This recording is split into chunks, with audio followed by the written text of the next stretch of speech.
సుస్థానము మీరే కనరండి.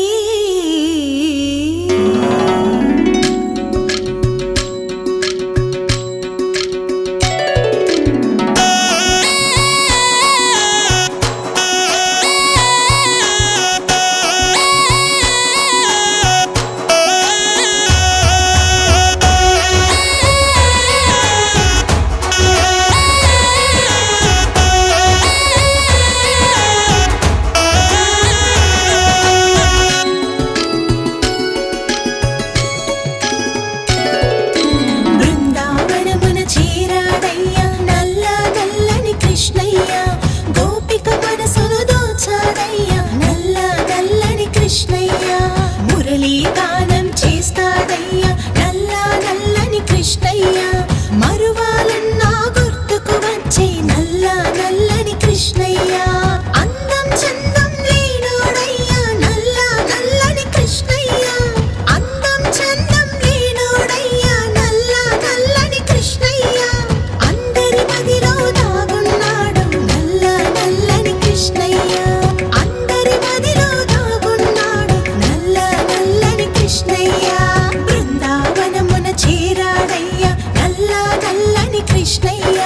గోపిక మనసును దోచాడయ్యా నల్ల నల్లని కృష్ణయ్య.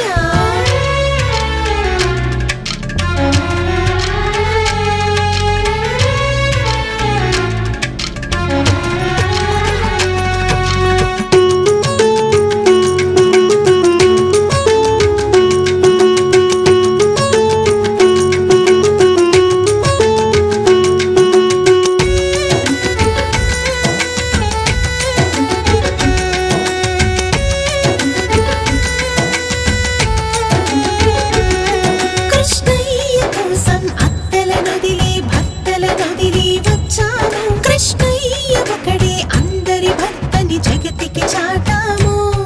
కృష్ణయ్య కోసం ధ్యానము చేస్తూ మానము ప్రాణము మరచాము. కృష్ణయ్య కంటే దైవం లేడని హరినికి చూపాము. కృష్ణయ్య కోసం వీచే సమయం క్షణమో యుగమై గడిపాము. ఆ కాలమే నిజ యోగము అంటూ మదిలో మురిసాము. కృష్ణయ్య రూపం చూసే సమయం మమ్మే మేము మరచాము. ఆ ధ్యాసలో మా నాశనముందని అనని తలచాము. కాయం కర్మం నిను బంధించే వస్త్రాలంటూ కృష్ణయ్య. ఆ వస్త్రాలన్నీ దోచేశాడు నల్ల నల్లని కృష్ణయ్య. అంగాంగాలను తాకుతూ మమ్మే మలచిన తండ్రి కృష్ణయ్య. శృంగారానికి తావే లేని రంగడునే మా కృష్ణయ్య.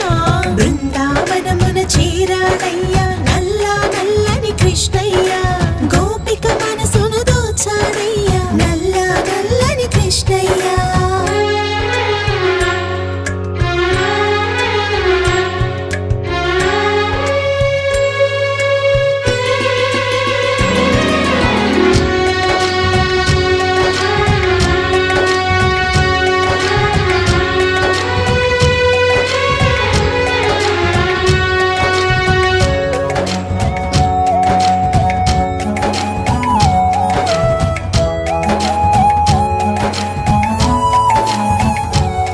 ప్రతి కార్యమందు మునిగిన మమ్ము ఓరగ చూసే కృష్ణయ్య. మతి మారి తననే చూద్దామంటే తీరగలేడయ్యా. పతి సేవ చేసే సమయంలోనూ జతనే వీడని కృష్ణయ్య. రతి దాటి తనకై వద్దామంటే అంతే లేడయ్యా. కృష్ణయ్య కానక కలిగే కోపం మాలో తాపం రగిలించి తన మీద శాపం విసరాలంటూ పంతము రేపింది. కృష్ణయ్య తీరా దొరికే లోపే మాలో లోపం తెలిసొచ్చి కను పాపలో ఆ రూపము మాలో శాంతము నింపింది. బాసలు చేసి మోసము చేసే మోసాయే మా కృష్ణయ్య.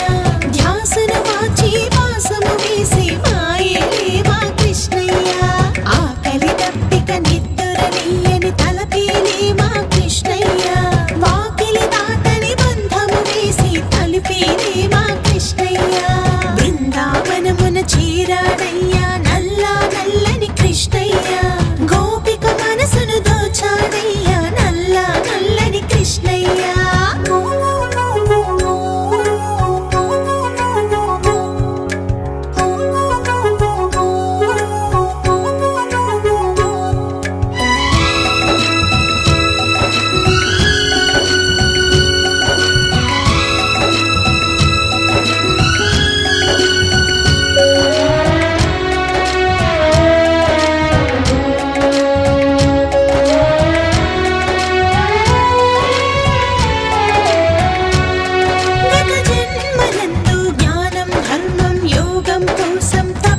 పిలిచి మితిమీరిపోయిన ఇష్టముతో దైవమునే కొలిచా దైవమందలి ఇష్టము మదిలో ఆఖరి ధ్యాసై